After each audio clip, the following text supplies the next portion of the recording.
Hey guys, and welcome to the Working Money channel. So today, guys, I'm going to dispel a bit of a myth. The myth that trading in a speculative market is risky.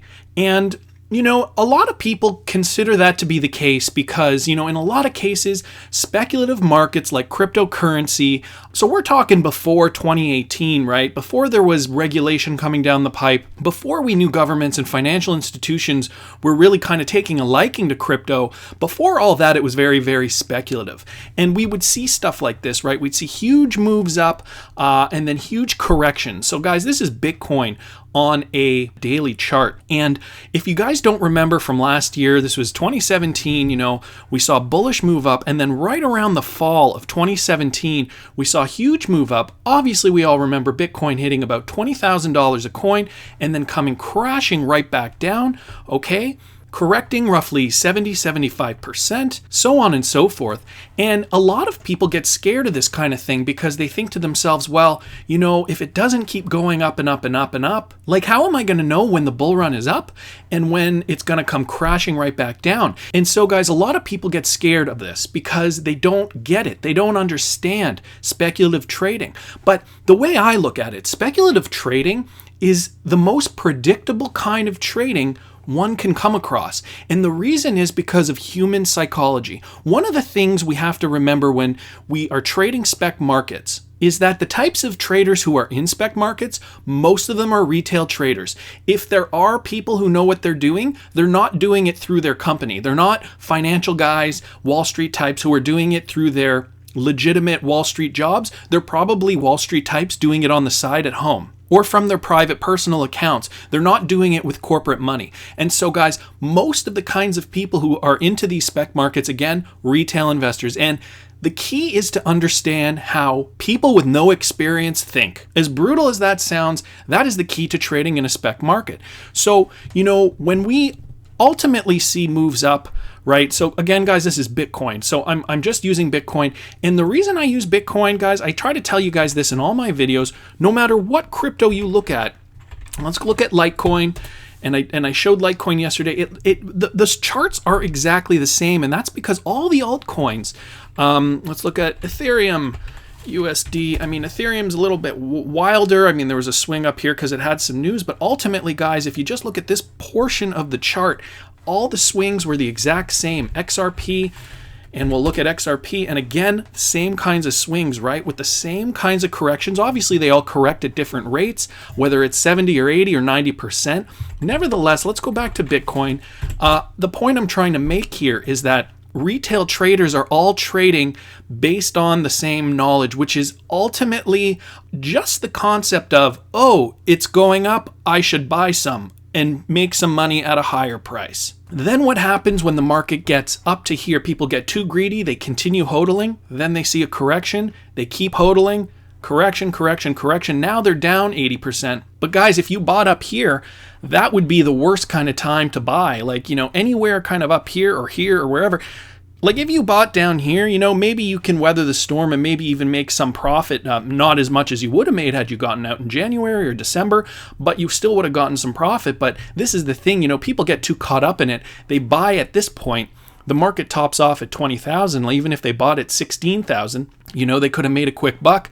Tops out here, but people think, oh, it's going to continue going up, and then it doesn't, and then it corrects. So could you imagine if you were the kind of person who bought up here and you're still underwater with your Bitcoin investment? Well, this is why we have to understand how these kinds of people think. And that's why I love trading spec markets. It is so easy to gauge a retail trader's behavior versus that of an institutional investor. These people are not sophisticated in the market. They just see price going up, they buy, they keep buying. And guys, this is why I love making money on these kinds of moves.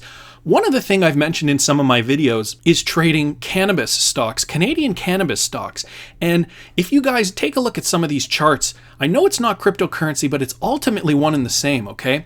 And guys, these patterns have repeated themselves 3 consecutive autumns in a row. So this is 2017 cannabis. This is a stock called Aurora Cannabis. Now I have to kind of give you guys some background first. Cannabis is not legal yet. As of this video, I'm recording this on October 5th, 2018.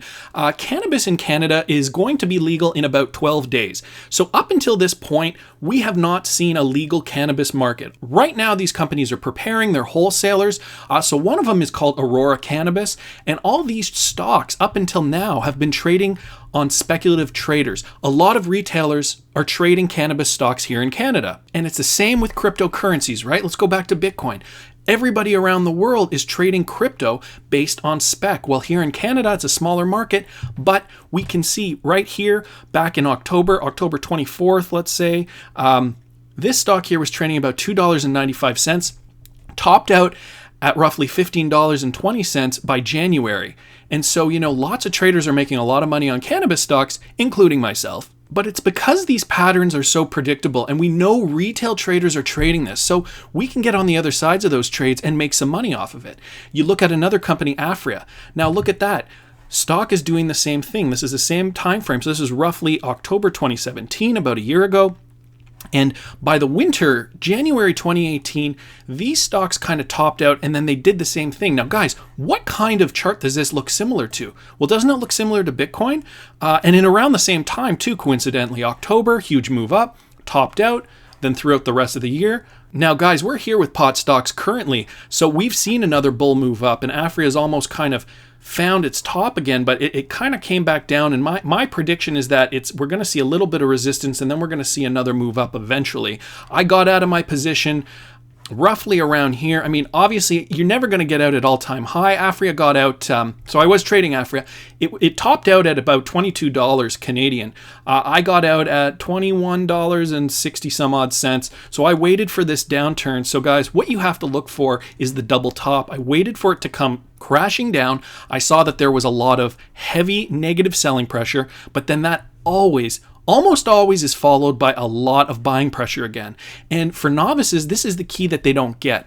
They see this as, oh, the bull trend is going to continue. But what happens is it doesn't actually continue. So what I do is I get out on the double top. The second top doesn't make as high of a high as the first top. However, it's still pretty high. I'm happier I got out here rather than down here. Or even worse, if it goes lower down here. So you wait for that strong move up. Then you wait for a strong move down, followed by the bulls again. And guys, this is just a quick little lesson on a double top. You wait for that strong buying pressure to move in again. As you can see here, strong volume bars. But then the bulls are getting weaker and weaker. And then so once it kind of hits another supply zone or a level of resistance up here, that's when you get out of your position before it comes crashing back down again. So guys, that's Aurora Cannabis. This is Afria.